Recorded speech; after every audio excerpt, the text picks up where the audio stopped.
Listen, you're not as smart as you think you are, and your ego is tanking your business. It's taking it down.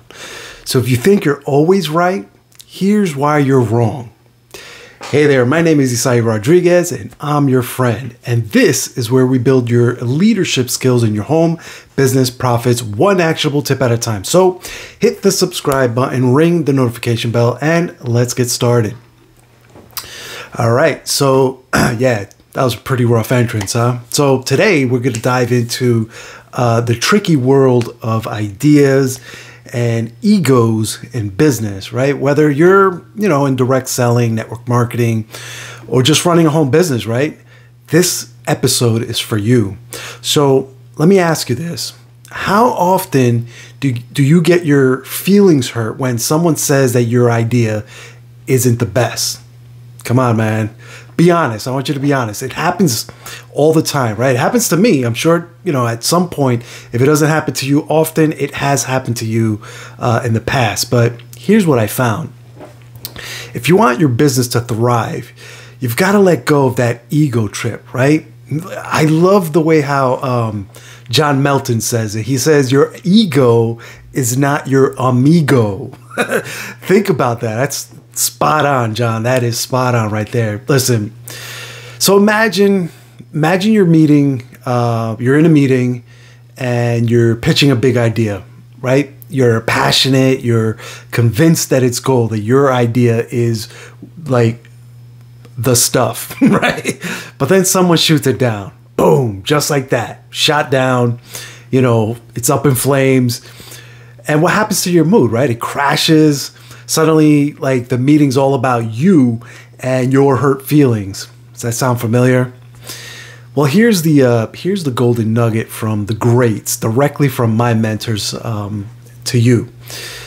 They tell me, don't take rejection personally, because listen, when we get rejected, that feeling of like, oh no, I don't want to get rejected, that's a personal problem, right? So yeah, it stings. For sure. But remember, in business, it's not about you. It's about the best idea winning so that the whole team as a group can move forward. It's like a game, right? You don't want to be the sore loser who ruins it for everyone else, You actually, you want to know the secret? And I got this one from John Maxwell, is that even the best-selling authors, like, they don't always pick their own book titles, right? That's crazy if you think about it. Like, these award-winning writers have written dozens and dozens and dozens of books, but still they have no choice but to let others decide what works best. Why? Well, because they get it, right? They understand that the best idea wins, and that's what we should aim for in our business too. Let's talk about passion, right? We all know that you need it, period. I mean, like, without passion, no one's gonna take you seriously, right? You have to know, like, when to stand firm and when to let things go, right? If it's a matter of principle, then don't budge, right? Like, stand your ground for sure. But if it's just about taste or your opinion or anything like that, you have to be ready to compromise, right? Because being stubborn all the time is a surefire way to lose out on big opportunities. I'll tell you what I tell my son. Ask me how I know, right? Seriously, I say this from experience, right? Every day I'm learning new things. Every day is a new thing. Every day is a new challenge. Every day is another opinion that I have to consider, right? Luckily, I have my mentors to lean on, and so should you. But here's your homework, right? The next time that you're in a meeting or some conversation, I want you to listen more. Like, don't just wait for your turn to talk. Really hear what others are saying, right? Listen to them. Put your energy into creating and not competing, right? Because when everyone's focused on finding the best idea, that's when the real magic happens, right? Your team becomes more creative, more dynamic. And then guess what? That that helps your business move forward, right? And now that I said that, like, it kind of reminds me of this time when I was in a team meeting with my home business group, and we were brainstorming a new business strategies, and I had this idea that was, I was convinced would be a game changer for everybody, myself included, right? I was ready to push it hard. In fact, I did start pushing it hard. But then one of my team members, they suggested something totally different, right? Now, my first instinct was to dismiss it. I'm not going to lie, right?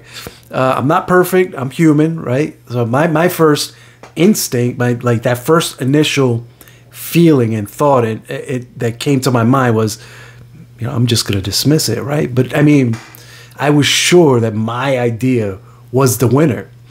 But then I remember, like, I said to myself, listen, you need to listen more. You need to create. You need to not compete, right?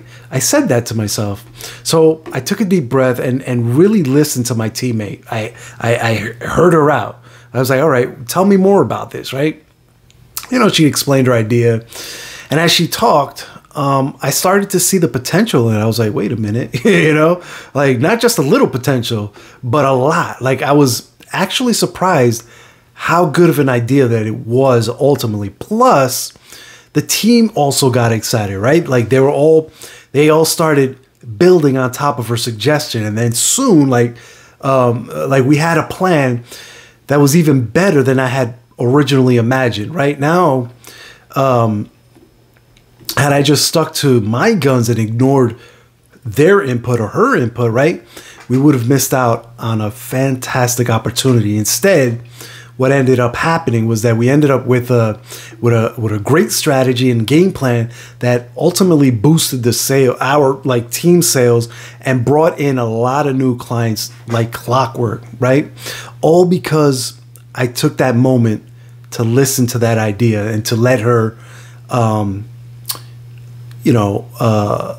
basically lay out what her thoughts were, right? I didn't dismiss her. I didn't stop her from sharing. I didn't cut her off. I didn't let my personal ego get in front of her idea, right?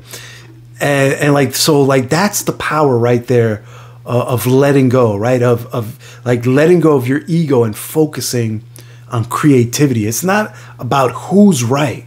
It's about what's right for the business, for your business, for your team's business, right? So the next time that you're in a similar situation, remember this story. I want you to keep me in mind, right? Listen, collaborate, and let the best idea win, right? Trust me, your business will thank you for it, right? Remember, the best idea wins. The best idea always wins. Not the loudest voice, all right? Not the loudest voice, or definitely not the biggest ego, for sure, but the best idea. So let's forget all the drama and let's embrace creativity, all right?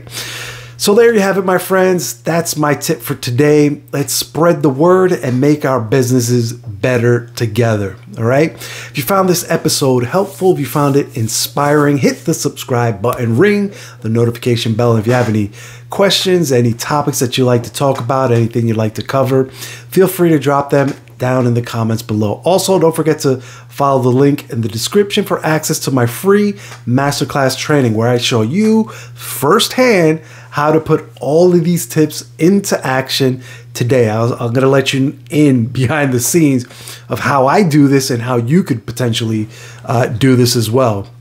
So until the next time, I want you to stay legendary, and I'll catch you on the next episode. Take care now. Bye.